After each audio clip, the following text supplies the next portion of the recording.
Christ on each side, we will not lose sight of the one who's greater.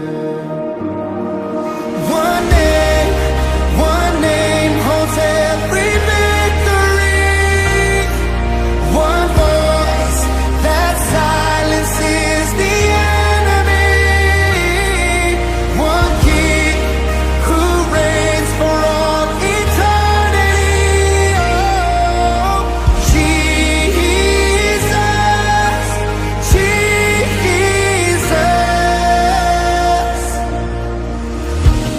On the battlefield, your power is revealed. Giants fall defeated. We are taking ground. Walls are falling down. In the mighty name of Jesus. One name holds every victory. One voice that silences the enemy. And one King who reigns for all eternity. Oh, Jesus,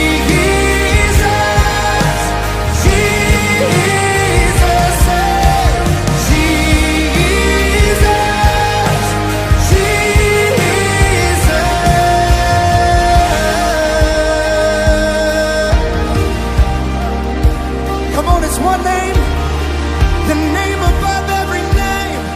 Church, we're not fighting for victory. We're worshiping from a place of victory. The Bible says, thanks be to God who always gives us victory in Christ. Come on, you better stand bold and worship. Woo! 'Cause every victory is yours. Every victory is yours. You rose, you reign. Death is buried in the grave. Hell could not defy your name. You rose,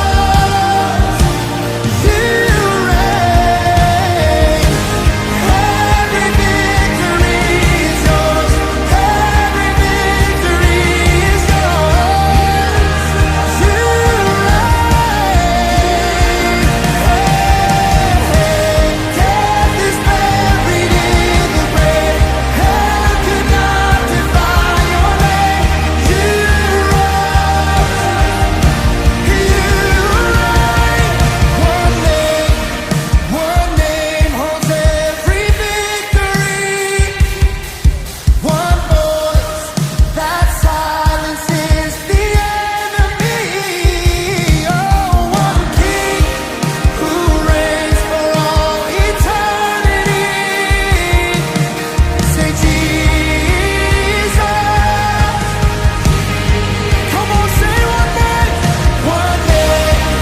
One name holds every victory. One voice that silences the enemy. One King who reigns for all eternity. Oh, Jesus, Jesus, say Jesus,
and grace. I see the stars, your open arms, the beauty of your face. Through tears of joy I lift my voice in everlasting praise. Hallelujah,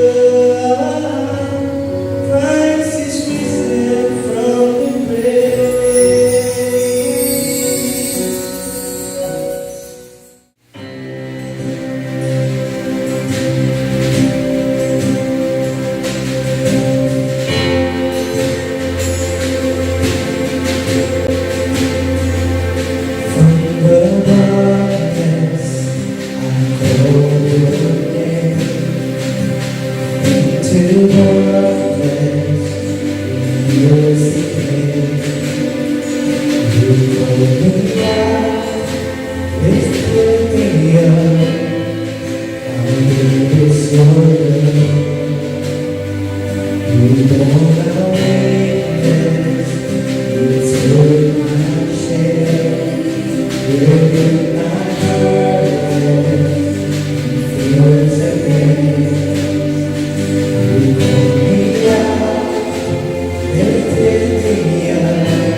How great is your love for us?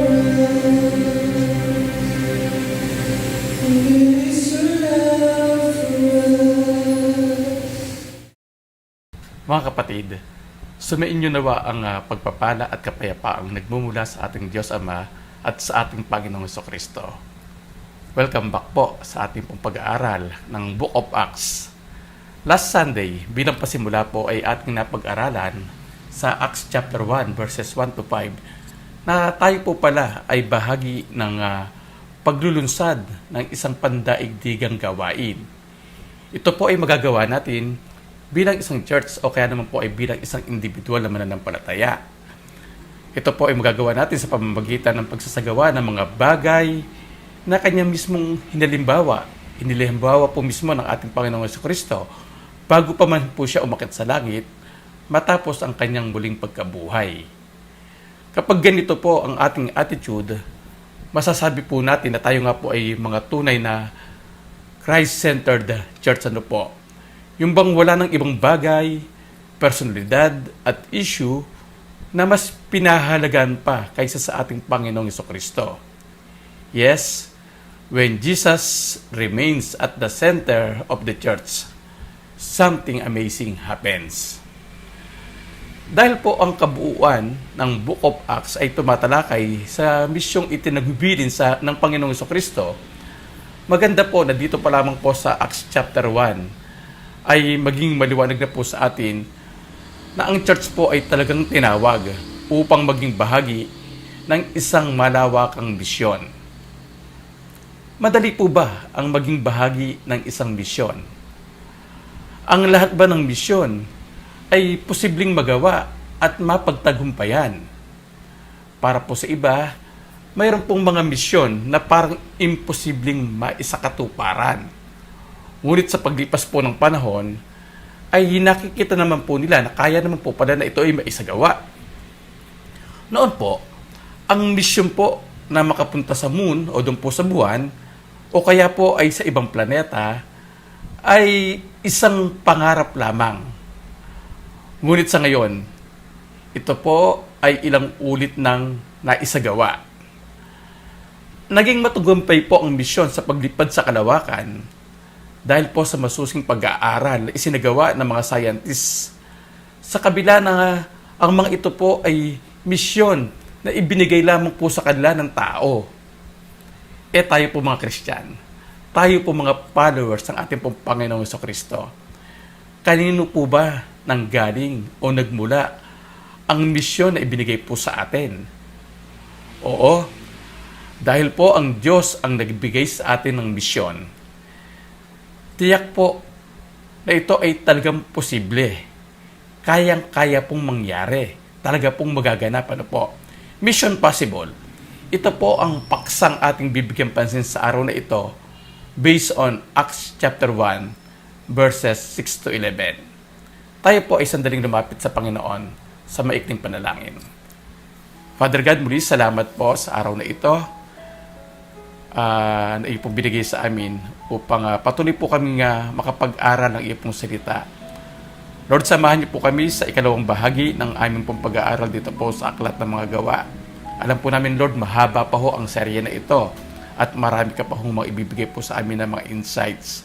At ang aming pong dalangin, Panginoon, particular po rito sa Acts chapter 1 verses 6 to 11, Panginoon, ay makita po namin yung pong posibilidad, Panginoon, na ang mission po, Panginoon, na iyo po ipinagkatiwala sa amin ay kayang-kaya po namin maisakatuparan sa pamamagitan nga po, Panginoon, ng iyo pong pagkilos sa aming pong mga buhay. Lord, samahan niyo po kami sa pag-aaral na ito. Ikaw po nawa ang patuloy pong maluwalhati. Ito po ang aming samot dalangin sa pangalan ni Jesus. Amen.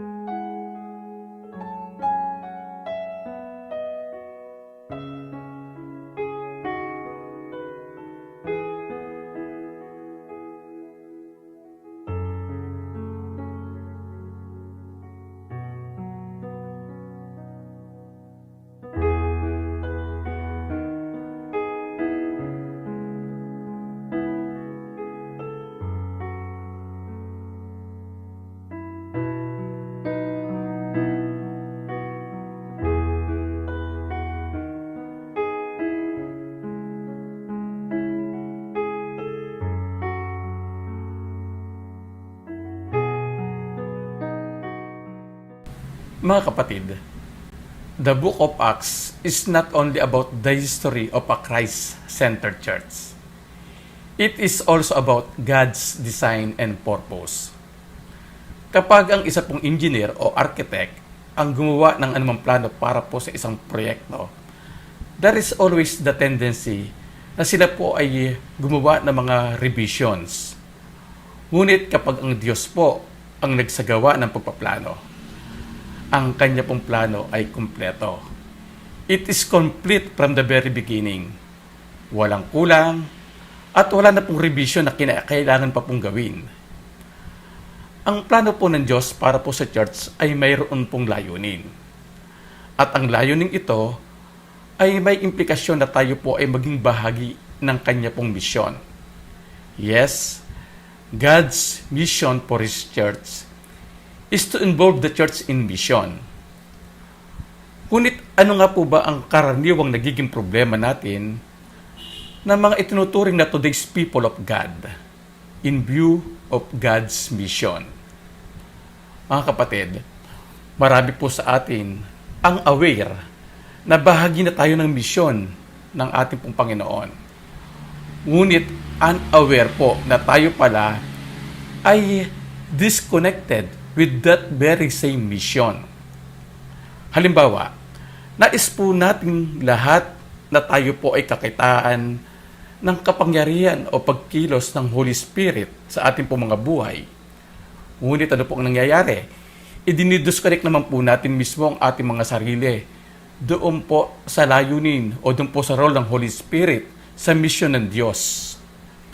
Nangyayari po ito sa mga pagkakataon na mas napopokus po tayo sa ating po mga sariling plano, sa ating po mga sariling naisin. Yung po bang mas nananangan po tayo sa ating po mga sariling experience o kaya naman po ay sa ating po mga financial wealth na ating po mga pinangahawakan. Mga kapatid, lagi po nating bantayan ang ating mga sarili na hindi po tayo hindi po natin mapaghiwalay yung anumang resources o anumang meron po tayo sa misyon ng Diyos na kapwa naman po mula sa Kanya. Galing naman po ang lahat ng ito sa Kanya, Kaya hindi po natin ito dapat na pinaghihiwalay. Mission possible. Let us examine Acts chapter 1, verse 6 to 11 by asking the following questions. Who is the full authority in executing God's plan? What is God's great plan for the church? And how does the Lord empower His people? At yung pong another question na pwede po natin gamitin, how does God plan and power go together? Mission possible. Mission is possible because God is the full authority of His great plan. Ang sabi po sa Acts chapter 1, verses 6 to 7. And so, when they have come together, they were asking Him, saying, Lord, is it at this time you are restoring the kingdom to Israel? He said to them, It is not for you to know times or epochs which the Father has fixed by His own authority.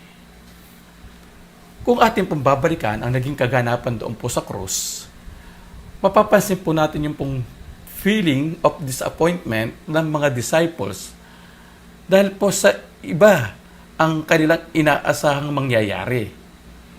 Iba po ang kanilang ideya sa aktual na kaganapan na kanila pong nakita.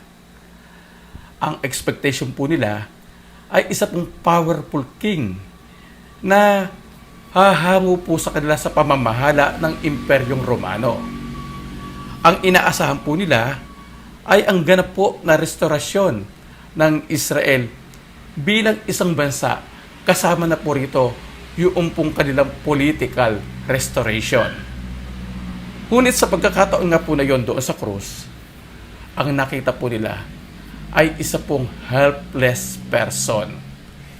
Hindi po nila agad na unawaan ang plano ng Diyos sapagkat hindi nga po ito compatible sa kanila pong iniisip o sa kanila pong inaasahan na mangyayari. At dahil iba nga po ang nangyari sa kanila pong inaasahan, masasabi po natin na sila po ay pawang mga naging dismayado. Ang tanong po ng mga alagad ng Panginoong Hesus dito po sa talatang 6, Panginoon, itatatag na po ba ninyong muli ang kaharian ng Israel? Dito po ay ating makikita na even after the resurrection o sa naging pagkabuhay na mag-uli ng ating Panginoong Jesucristo, na nanatiling laman ng kanila pong pag-iisip yung pong gusto sana nila mangyari. Ang sagot po ng Panginoong Hesus doon po sa talatang 7, ang panahon at pagkakataon ay itinakda ng Ama sa kanya pong sariling kapangyarihan. At hindi na kailangan pang malaman ninyo kung kailan yun. Yes, Jesus is talking about the kingdom of God. Ngunit ang nasa kaisipan po ng kanyang mga alagad ay restoration ng isa pong political kingdom. Mga kapatid, have we ever found ourselves in that same situations? Ako po ay naniniwala na sa marami pong pagkakataon ay nakakaranas po tayo ng kahalintulad na kaganapan. Hindi nga ba't madalas na nagiging bahagi po ng panalangin ng marami po sa atin yung mga katagang, Lord, we are praying na iyo pong ibigay ang aming kahilingan sa iyong tamang kapanahunan at tamang kapamaraanan. Lagi po natin itong naririnig. Yet, palagi rin naman natin naririnig yung mga katanungan na paano natin malalaman ang pagkakaiba po ng kalooban ng Diyos sa pansariling kalooban. O what is the difference between God's will doon po sa self-will? Dito po sa mga talatang 6 at 7, makikita natin na may mga pagkakataon po na maging ang mga taong sa tingin po natin ay mga authentic na tagasunod ng Panginoong Jesucristo ay nalalagay din po doon po sa mga sitwasyon na hindi po agad nakikita ang kaibahan ng dalawang ito. Yung pong pagkakaiba ng self-will at God's will. Ano nga po ba ang basic na pagkakaiba ng dalawang ito? Ang self-will po ay anumang mga bagay na ating ginagawa o sinasabi na ang layunin ay maitaas ang ating pong ego o ang ating mga sarili. Yung bang feeling good o prestige sa isang tao o organisasyon kapag naging talk of the community ang kanya o kanilang ginawa. Kapag ang isang tao po ay namumuhay sa self-will, madali po siyang ma-upset ng mga nagiging kaganapan. Sila po yung kapag nagkwento ay laging ang sarili po ang itinataas. At lagi naman po nakikipag-argumento sa pakikinig ng kwento ng iba. Gusto po kasi nila laging sila po ang bida. Sa konteksto man po ng church history o pagmimisyon at iba pang aspeto sa ating pong buhay, ang feeling good and prestige na dulot po ng self-will, kung magkakaroon man po ng katuparan, ay masasabi po natin na pawang panandalian lamang. Ito po ay temporal lamang.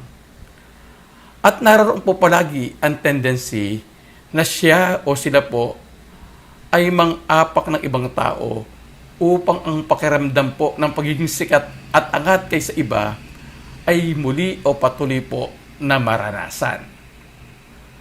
Ang God's will naman po ay anumang bagay na ating ginagawa o sinasabi nang mayroon pong pagmamahal sa Diyos at maging sa ating pong kapwa. Habang inaalis po natin ang focus sa ating mga sarili at nagbibigay tayo po ng mas malalim na pagpapahalaga sa pagpapakita po ng pag-ibig sa Diyos at sa ating pong kapwa, unti-unti po ay naa-align po tayo sa kalooban ng ating pong Diyos. At dito po sa konteksto ng Acts chapter 1, ang pagpapasailalim po sa kalooban ng Diyos ay ang pagkilala na siya lamang po ang may ganap na kontrol sa misyon na kanya pong ibinigay sa atin. Kasama na po yung mga tamang kapanahunan sa bawat bagay. Balikan po natin yung talatang 4 na bahagi po ng ating teksto noong pong last Sunday. Ang sabi po doon, samantalang sila'y kasama pa nila, pinagbilinan sila ni Jesus, huwag muna kayong aalis sa Jerusalem. Sa halip, hintayin ninyo roon ang ipinangako ng Ama na sinabi ko sa inyo. Oo, kagaya nga po ng sinabi ko last Sunday. Marami po sa mga followers ng Panginoong Yesus ang lubos na naguguluhimihanan o hindi po lubos na maunawaan yung mga naging kaganapan. Ngunit maaari din naman po na meron po sa kanila ang excited ng makabalik po agad doon po sa kanilang mga lugar upang ipamalita yung pong kanilang nasaksihan na muli pong pagkabuhay ng ating pong Panginoong Jesucristo. Dito po ay ating makikita na ang pagpapailalim po o pagpapasailalim po sa full authority ng Diyos ay ang paggawa po ng mga hakbang sa itinakdang panahon ng ating pong Diyos. Sabi nga po sa mga ngaral 3:1, there is a time for everything and a season for every activity under the heavens. But again, linawin ko lang na hindi po sila nag-ubos lamang ng oras habang sila po ay naghihintay sa pagbaba ng Holy Spirit. Ano po ang kanila pong ginawa? Palagian po sila nagsama-sama para po sa pananalangin. Opo mga kapatid, nagsimula po sila o nag-start po sila ng cell grouping o nung pong small grouping Mission is possible because it is God who empowers His people.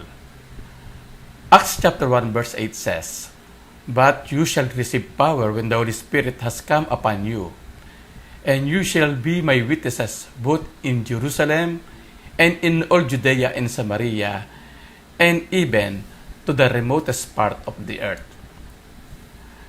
God empowers His people through the power of the Holy Spirit.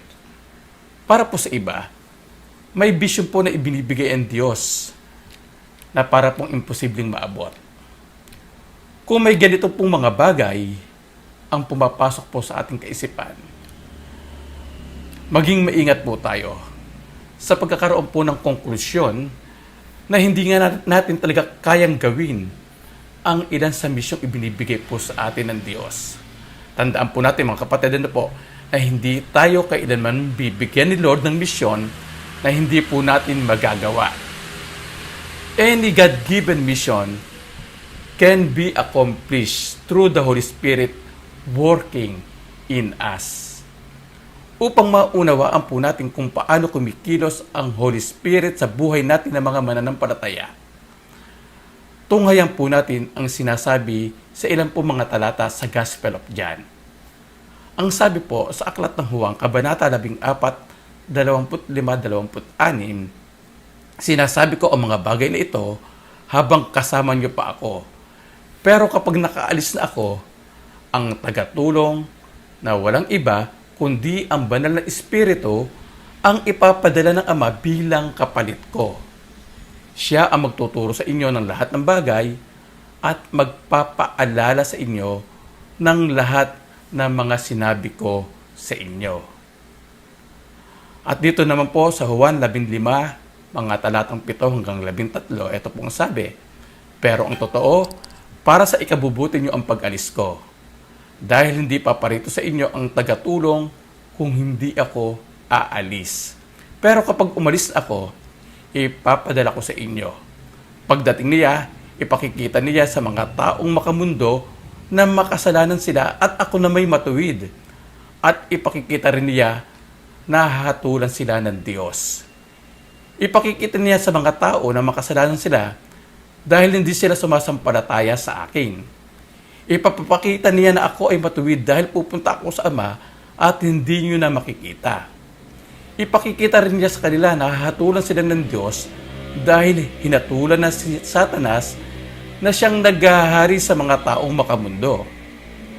Marami pa sana akong sasabihin sa inyo, pero hindi niyo pa kayang intindihin sa ngayon. Pero pagdating ng banal na Espiritu na siyang tagapagturo ng katotohanan, tutulungan niya kayo para maintindihan ninyo ang lahat ng katotohanan. Ang ituturo niya ay hindi galing sa Kanya. Sasabihin niya kung ano lang ang narinig niya at ipahayag din niya sa inyo ang tungkol sa mga bagay na darating. Mga kapatid, mula po sa mga talatang ito, dapat nating maunawaan na ang pagdating po sa atin ng Holy Spirit, kaalinsabay po ng ating pagtanggap sa Panginoong Kristo bilang ating tagapagligtas, na katulad naman po na sinasabi sa Ephesians chapter 1 verse 13 at Galatians chapter 3 verse 2, ay automatic kung nagdadala po sa atin sa pagiging participant ng pagpapalawak po ng kaharian ng Diyos. Automatic po ito. Kasabay po ng pagbaba po sa atin, ng pagtanggap po natin kay Jesus Christ as our personal Lord and Savior, ay sumaatin po ang banal na Espiritu at automatic po na tayo po ay naging bahagi po ng malawakang bisyon ng Diyos para po sa sanlibutan. Ang Holy Spirit po na nananahan sa atin ang magbibigay po sa atin ng karunungan. Siya rin po ang magbibigay po sa atin ng kalakasang pisikal, abilidad na makapangaral, at maging ng purity of heart and soul. Ano po? God also empowers His people through actual experience of witnessing.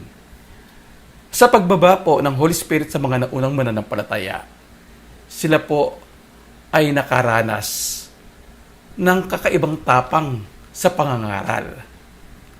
And as we go forward sa ibang bahagi po ng Book of Acts, makikita po natin na ang iba pa pong mga naging mananampalataya mula po sa Judea, Samaria, at iba pang panig ng daigdig ay pawang pinanahanan ng banal na Espiritu. Looking at the geographical extent sa naging paglago ng church dahil po sa willingness ng mga early believers at pag-guide po sa kanila ng Holy Spirit, ang Book of Acts ay maaari po nating mai-outline sa 3 kapanahunan. 3 periods, ano po? As outlined in the book, kasama na po yung pong geographical location. First period po ay yung pong Jerusalem. At ito po ay mababasa po natin, ano po, yung pong mga naging kaganapan doon po sa Acts chapters 1 to 7. Maraming tao po ang naging mananampalataya sa Jerusalem na bunga po ng pagbaba o outpouring of the Holy Spirit. Ito po ay nagsimula sa mismong araw ng Pentecostes, na ayon po sa pagtataya ay ikalawampung araw matapos ang muling pagkabuhay ng Panginoong Jesucristo, o ikasampung araw matapos na siya po ay umakyat doon po sa langit. The second period is yung pong lugar po ng Judea at Samaria. At ito po ay ang mga naging kaganapan po rito ay ating pong mababasa sa mga kabanatang 8 hanggang 10. Sa Acts chapters 8 to 10, ano po, mababasa po natin na ang Judea at Samaria ay naabot sa pamamagitan po ng great numbers of individuals at significant events. Ilan po sa halimbawa ay yung po mga sumusunod. Doon po sa Acts chapter 8, verses 5 and verse 8, ano po, ang sabi po doon, and Philip went down to the city of Samaria and began proclaiming Christ to them. At ang sabi po sa verse 8, and there was much rejoicing in that city. Acts chapter 8, verses 14 to 17. Now, when the apostles in Jerusalem heard that Samaria had received the word of God, they sent them Peter and John, who came down and prayed for them, that they might receive the Holy Spirit. For he had not yet fallen upon any of them. They had simply been baptized in the name of the Lord Jesus. Then they began laying their hands on them, and they were receiving the Holy Spirit. Acts chapter 9, verse 31. So the church throughout all Judea and Galilee and Samaria enjoyed peace, being built up, and going on in the fear of the Lord, and in the comfort of the Holy Spirit, it continued to increase. At yung pong third period, remotest part of the earth. Ito po ay makikita po natin from chapter 11 hanggang chapter 28. Sa mga kabanatang ito po ay ating mababasa kung paano naabot ang iba pang panig ng mundo by another breakthrough. Nagsimula po ang kapanahonang ito noon po ipinatawag ni Cornelio na tagalugar po ng Cesarea, ito pong si Pedro, na naging dahilan upang siya at ang kanya pong pamilya ay maligtas.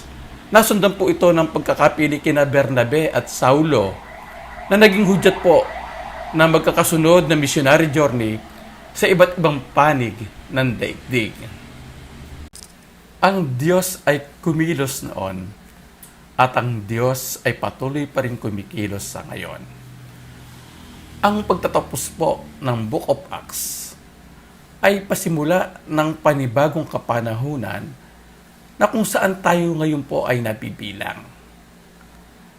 At kung paano po binigyan ng empowerment ng Diyos ang mga naunang mananampalataya sa pamamagitan po ng Holy Spirit, ay gayon din ang patuloy po niyang ginagawa sa atin sa ngayon. But in addition to that, ay nakatala po sa Biblia, it was already written in the Bible. Yung pong mga halimbawa ng mga naging karanasan ng mga naunang churches na nagsisilbi din po nating empowerment sa ngayon o encouragement na ang Diyos po ay hindi nagbibigay ng misyon na imposibleng maisagawa. Mission is possible because God connects us with His plan. Ang sabi po sa talatang 9 hanggang 11, pagkasabi nito na tumutukoy po doon sa Acts chapter 1 verse 8. Si Jesus ay iniakyat sa langit habang ang mga alagad ay nakatingin sa Kanya. At natakpan siya ng ulap habang sila'y nakatitig sa langit at siya iniaakyat, may dalawang lalaking nakaputi na lumitaw sa tabi nila. Sabi nila, kayong mga taga-Galilea, bakit kayo nakatayo rito at nakatingin sa langit? Itong si Jesus na umakyat sa langit ay magbabalik gaya na nakikita ninyong pag-akyat niya. Mga kapatid, makikita natin na sa pagkakataong ito, yung pong mga alagad ng Panginoong Kristo ay pawang mga na-starstruck. Hindi po sila nakahuma sa kanila pong nasaksiyan Bakit kaya? Dahil marahil po sa masigit pa pala iyon sa kanila pong expectation. Yung pong kanilang nakita, higit pa po kaysa sa kanila pong inaasahan. Again, ano po ba ang expectation nila sa Panginoong Kristo? Ang expectation po nila ay makita ito bilang isang political king na nangunguna, na katulad po ni Haring David sa isa pong fully restored na kaharian ng Israel. Ngunit dito po nga ay kanila pong nakita na ang paghahari pala ng Panginoong Yesus ay mas higit pa doon.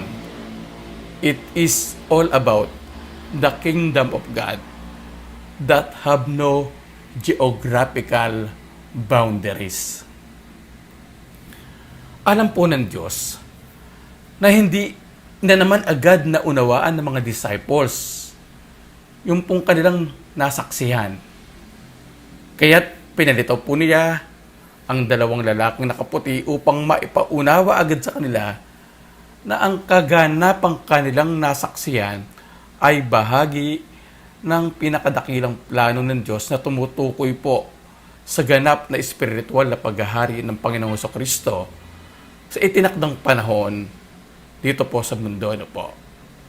Yes, dito ay hindi lamang po basta pinagtitibay ng mga anghel na ang Panginoong Yesus ay umakyat sa langit at muling magbabalik. Dito ay mas pinagtitibay na ang Panginoong Yesus ay buhay at mananatiling buhay magpakailanman.